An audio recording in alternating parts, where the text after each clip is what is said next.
ലേവ്യരുടെ പുസ്തകത്തിൽ നിന്നുള്ള വായന, അധ്യായം 15. സ്രാവം മൂലമുള്ള അശുദ്ധി. കർത്താവ് മോശയോടും അഹറോനോടും അരുളി ചെയ്തു, ഇസ്രായേൽ ജനത്തോട് പറയുക, ആർക്കെങ്കിലും ശുക്ലസ്രാവമുണ്ടായാൽ അവൻ അതിനാൽ അശുദ്ധനായിരിക്കും. ശുക്ലസ്രാവത്താലുള്ള അശുദ്ധിയെ സംബന്ധിക്കുന്ന നിയമം ഇതാണ്: അവൻ്റെ ശരീരത്തിൽ നിന്ന് ശുക്ലം ഒഴുകുകയോ ഒഴുക്ക് നിലച്ചു പോകുകയോ ചെയ്താലും അവനിൽ അത് അശുദ്ധിയാണ്.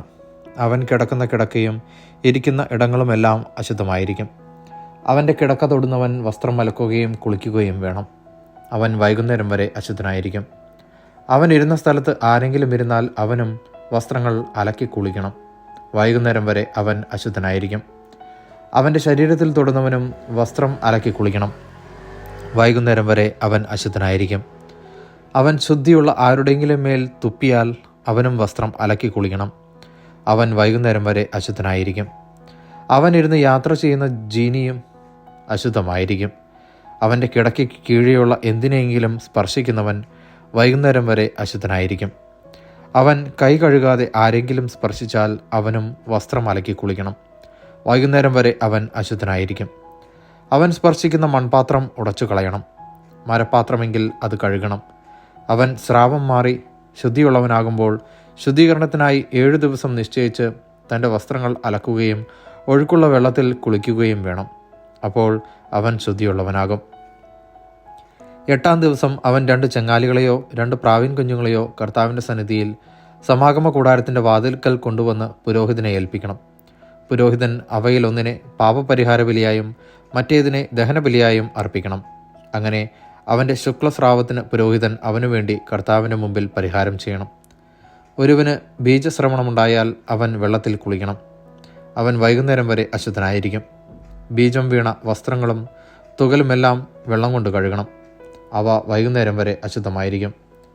ഒരാൾ സ്ത്രീയോടുകൂടി ശയിക്കുകയും ബീജശ്രവണം ഉണ്ടാവുകയും ചെയ്താൽ ഇരുവരും കുളിക്കണം. വൈകുന്നേരം വരെ അവർ അശുദ്ധരായിരിക്കും. സ്ത്രീക്ക് മാസം മുറയനുസരിച്ച് രക്തസ്രാവമുണ്ടായാൽ 7 ദിവസത്തേക്ക് അവൾ അശുദ്ധിയായിരിക്കും. അവളെ സ്പർശിക്കുന്നവരെല്ലാം വൈകുന്നേരം വരെ അശുദ്ധരായിരിക്കും. അശുദ്ധിയുടെ ദിനങ്ങളിൽ കിടക്കാനോ ഇരിക്കാനോ അവൾ ഉപയോഗിക്കുന്ന വസ്തുക്കളെല്ലാം അശുദ്ധമായിരിക്കും. ആരെങ്കിലും അവളുടെ കിടക്കയെ സ്പർശിച്ചാൽ അവൻ തൻ്റെ വസ്ത്രങ്ങൾ അലക്കി കുളിക്കണം. വൈകുന്നേരം വരെ അവൻ അശുദ്ധനായിരിക്കും. അവൾ ഇരുന്ന എന്തെങ്കിലും സ്പർശിക്കുന്നവൻ തൻ്റെ വസ്ത്രങ്ങൾ അലക്കി കുളിക്കണം. അവൻ വൈകുന്നേരം വരെ അശുദ്ധനായിരിക്കും. അവളുടെ കിടക്കയിലോ ഇരിപ്പിടങ്ങളിലോ തൊടുന്നവൻ വൈകുന്നേരം വരെ അശുദ്ധനായിരിക്കും. ആരെങ്കിലും അവളോടുകൂടെ ശയിച്ചാൽ അവളുടെ അശുദ്ധി അവനിലുമുണ്ടാവുകയും അവൻ 7 ദിവസത്തേക്ക് അശുദ്ധനായിരിക്കുകയും ചെയ്യും. അവൻ കിടക്കുന്ന ഏത് കിടക്കയും അശുദ്ധമാകും. സ്ത്രീക്ക് ഋതുകാലത്തല്ലാതെ വളരെ ദിവസത്തേക്ക് രക്തസ്രാവം ഉണ്ടാവുകയോ അശുദ്ധിയുടെ ദിവസങ്ങൾ കഴിഞ്ഞിട്ടും രക്തസ്രാവം നീണ്ടു നിൽക്കുകയോ ചെയ്താൽ ഋതുകാലത്തെന്ന പോലെ ഈ ദിവസങ്ങളിലെല്ലാം അവൾ അശുദ്ധിയായിരിക്കും. രക്തസ്രാവമുള്ള ദിവസങ്ങളിൽ അവൾ കിടക്കുന്ന കിടക്കയിലെല്ലാം ഋതുകാലത്തിലെന്ന പോലെ അശുദ്ധമായിരിക്കും. അവൾ ഇരിക്കുന്നിടത്തുമെല്ലാം ഋതുകാലത്തെന്ന പോലെ അശുദ്ധമായിരിക്കും. ഇവ സ്പർശിക്കുന്നവൻ അശുദ്ധനായിരിക്കും. അവൻ തൻ്റെ വസ്ത്രങ്ങൾ അലക്കി കുളിക്കണം.